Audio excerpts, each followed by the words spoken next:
few strokes of the brush, she relaxed. Such pretty hair.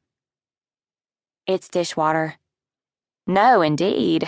It's like deer hide. All the tones of blonde mixed up, and all sun-streaked now from summer. Nice and thick, too. I'm going to ask you a couple of things. Maybe hard things, sweetie. But they're important things. Where's Ashley? They're taking her to the hospital now. She asked after you. Asked if we could bring you in to see her. Would you want to? Yes, ma'am. Please, I want to. All right. But now I have to ask you if your father ever hurt you. I know that's a hard thing to ask. He's never laid a hand on me. Or Mason. My mama gives out the hidings if we need it, and they don't count for much. She doesn't have the heart for a real hiding, so we pretend, all three of us, because Daddy says, spare the rod, spoil the child. I never liked that one myself. The harder one is asking if he ever touched you in a bad sort of way. Naomi stared straight ahead, while Letty ran the brush through her hair. You mean like he did to Ashley? He raped her.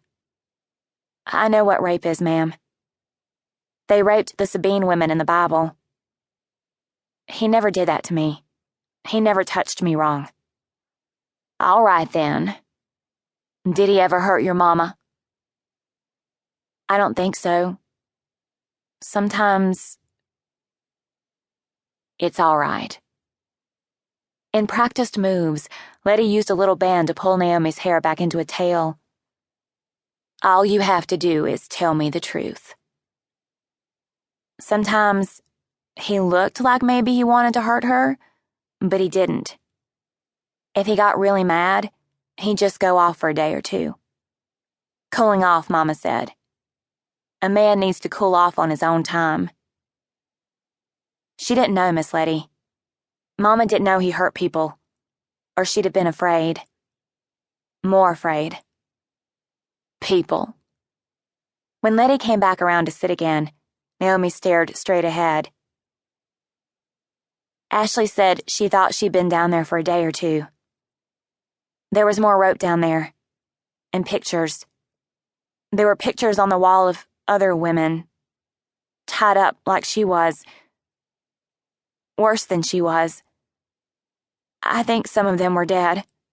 I think they were dead. I'm going to be sick.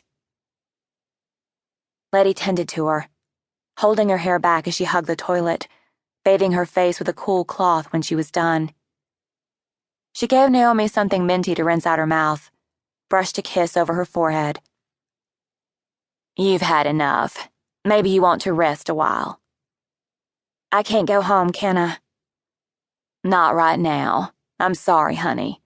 But I can take you to my house, and you can use the guest bed, try to sleep. Can I just stay here until Mama and Mason come?